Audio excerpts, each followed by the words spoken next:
বিসমিল্লাহির রহমানির রহিম। আসসালামু আলাইকুম। কেমন আছেন আপনারা সবাই? আলহামদুলিল্লাহ, আমিও ভালো আছি। আজকে আপনাদের মাঝে আমি নিয়ে আসছি লাচ্ছা পরোটার রেসিপি। তো লাচ্ছা পরোটা তৈরি করতে যা যা লাগবে, এখানে আমার 1 কাপ পরিমাণ ময়দা আছে এখানে, আর এখানে 1 কাপ পরিমাণ আটা আছে। আমি ময়দার পরিমাণটা একটু বেশি করে নিয়েছি এবং তার সাথে একটু আটাটা আমি মিক্সড করব। ময়দা তো আমরা জানি শক্ত হয়ে যায় একটু রুটিটা ঠান্ডা হওয়ার পরে, সেজন্য আমি আটাটা এর সাথে ব্যবহার করব। লাগবে উষ্ণ গরম পানি, রান্নার সয়াবিন তেল, আপনার চাইলে ঘিটাও ব্যবহার করতে পারেন। এখানে ঘন দুধ আছে, উষ্ণ গরম দুধ। আর লাগবে এখানে 2 চামচ পরিমাণ চিনি, 4 চামচ পরিমাণ, আর স্বাদ মতো লবণ। এখন আমরা ডোটা তৈরি করে নেব। প্রথমে আমরা এমন একটা বোল নিয়ে নিলাম। এর মধ্যে আমি প্রথমে ময়দাটা দিয়ে নিচ্ছি। ময়দাটা দিয়ে নিলাম আর আটাটাও দিয়ে নিচ্ছি। এখানে আটাটাও দিয়ে নিলাম। এখানে যে চিনি আছে সেটা দিয়ে দিচ্ছি এবং স্বাদ মতো লবণ যেটা সেটাও দিয়ে দিচ্ছি। পুরোটা লাগবে না, পরিমাণ করে আপনারা দিয়ে নেবেন। বিসমিল্লাহির রহমানির রহিম। হাতে একটু মিলিয়ে নেব। এখানে সয়াবিন তেলটা আছে সেটা একটু দিয়ে নিচ্ছি। তেল অথবা বাটার অথবা ঘি যেটাই দেন আপনারা একটু বেশি করে দেওয়ার চেষ্টা করবেন, তাহলে ভিতর থেকে ক্রিস্পি হবে এবং ক্রাঞ্চিও হবে। পরোটাটা মচমচা এবং খাস্তাও হবে। আমাদের আরেকটু তেল লাগবে।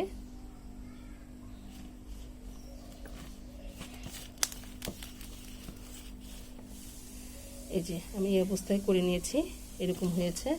এখন আমি যে দুধটুকু আছে সেটা দিব। এটা একটু উষ্ণ গরম আছে। বিসমিল্লাহির রহমানির রহিম। আপনারা ঠান্ডা পানি দিয়েও গুলাতে পারেন বা উষ্ণ গরম পানি দিলে একটু ভালো হয়। আমি এখানে উষ্ণ গরম পানি নিয়েছি, সেটা এর মধ্যে দিব। দুধটা একটু দেব। এখন আমি এখানে একটু গরম পানি ইউজ করছি। উষ্ণ গরম পানিটা অল্প অল্প করে দিয়ে নেব, একবারে দেওয়া যাবে না।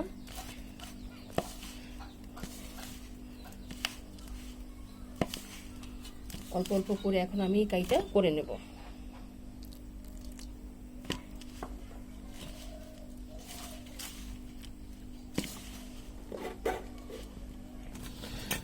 আমাদের ডোটা হয়ে গিয়েছে। এখন আমি এটাকে আধা ঘন্টার জন্য রেস্টে রেখে দেব। সামান্য পরিমাণ তেল দিব উপর দিয়ে, যেন ড্রাই না হয়ে যায়। এখন আমরা এটাকে 20 মিনিটের জন্য ঢেকে দেব। আমরা 20 মিনিট পর ফিরে আসছি। আমাদের 20 মিনিট হয়ে গিয়েছে। আমরা 20 মিনিট পর ফিরে আসলাম। এটাকে আবার একটু মতে দিব। একটু মতে দিলাম। এখন আমরা এর থেকে গোল করে লেচি কেটে নেব। যে এরকম এরকম সাইজের করে নেব। যে এরকম করে প্রত্যেকটা গোলাগুলো করে নেব।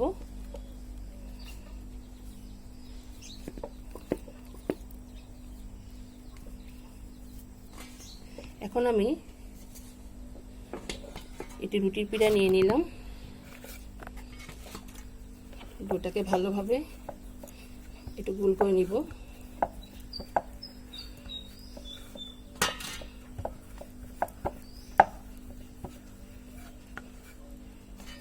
আপনাদেরকে গোল করে পরে দেখাচ্ছি।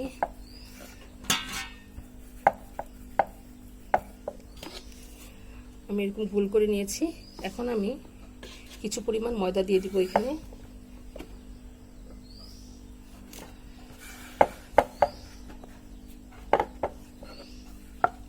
এভাবে রুটিটাকে বেলে নেব। প্রথম অবস্থায় বেলে নিতে হবে।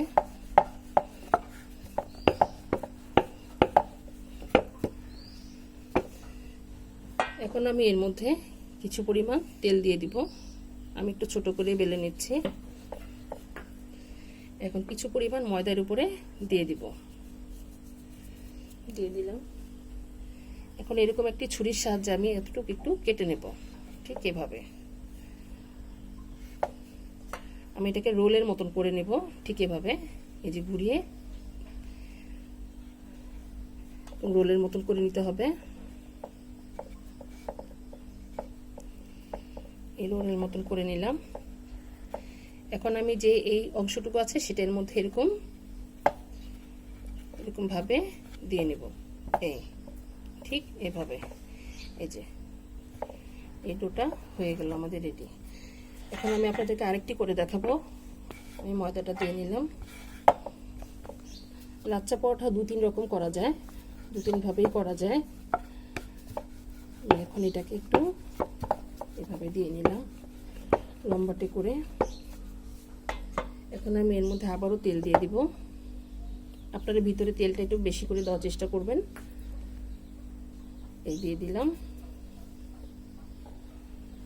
ময়দা দিয়ে দিলাম। এখন আমি এটাকে একটু এভাবে একটা ভাঁজ দিয়ে এরকম ফোল্ড করে নেব। ফোল্ড করে আবার এর উপরে আমি একটু তেল দিব।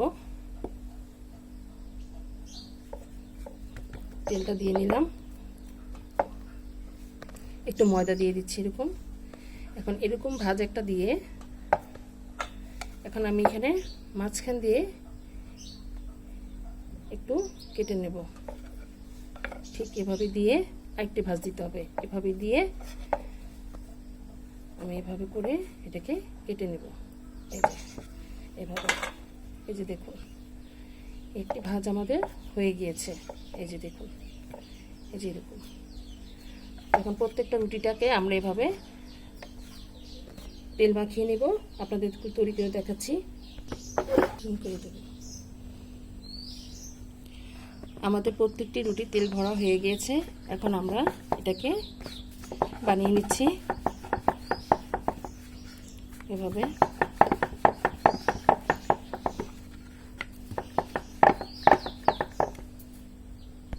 আমাদের প্রত্যেকটা পরোটাগুলো রেডি হয়ে গিয়েছে, বানিয়ে নিলাম। এই যে দেখুন আমি এখানে 2-3টা বেলে নিয়েছি। এই যে দেখুন। এখন আমরা এটাকে ভাজতে নিয়ে চলে যাব। তাহলে চলুন আপনাদেরকে ভেজে দেখাই। আমরা এখন চুলোর কাছে চলে আসছি। আমি একটি তাওয়া দিয়ে দিয়েছি। আপনারা চাইলে ফ্রাই প্যানও এটাকে ভেজে নিতে পারেন। আমি যে রুটি বেলে রেখেছি সেটা দিয়ে দিচ্ছি এখন। বিসমিল্লাহির রহমানির রহিম।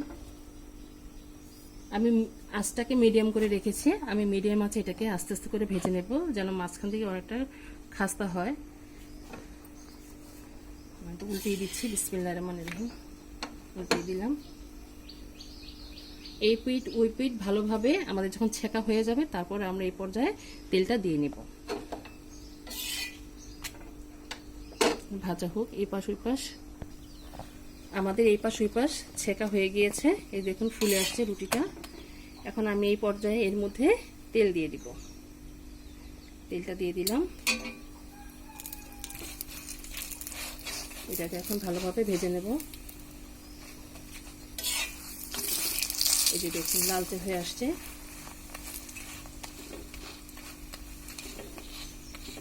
লাচ্ছা পরোটার ডো আপনারা আধা ঘন্টার মতন রেস্টে রাখবেন। আধা ঘন্টা 1 ঘন্টা রাখতে পারলে আরো বেশি ভালো,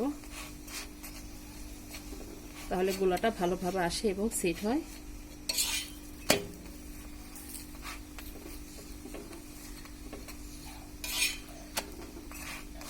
আমাদের এই পরোটাটা এখন রেডি। এখন আমরা এটাকে নামিয়ে ফেলবো। হয়ে গিয়েছে। আরেকটি দেব এখন আমরা। এভাবে করে আমরা প্রত্যেকটা পরোটা ভেজে নেব। আমাদের প্রত্যেকটা পরোটা ভাজা হয়ে গিয়েছে। এখন আমরা এটাকে নামিয়ে নিব। এই যে দেখুন প্রত্যেকটা পরোটা আমাদের ভাজা কমপ্লিট। তৈরি হয়ে গেল আমাদের মজাদার লাচ্ছা পরোটা রেসিপি। মাশাআল্লাহ আলহামদুলিল্লাহ। দেখুন দেখতে কত ভালো লাগছে। এটা খেতেও ভীষণ মজা। আমার এই লাচ্ছা পরোটাটা অনেক খাস্তা এবং ক্রাঞ্চি হয়েছে। আপনারা না বানালে বুঝতে পারবেন না। তো আমার এই লাচ্ছা পরোটা রেসিপিটা আপনাদের কাছে কেমন লেগেছে আমাদেরকে অবশ্যই কমেন্ট করে জানাবেন। আর আমার জন্য দোয়া করবেন, আমি যেন আপনাদের মাঝারুন রেসিপি নিয়ে আসতে পারি। তো আজ এই পর্যন্তই। আপনারা যে যেখানে আছেন ভালো থাকেন, সুস্থ থাকেন। আল্লাহ হাফেজ।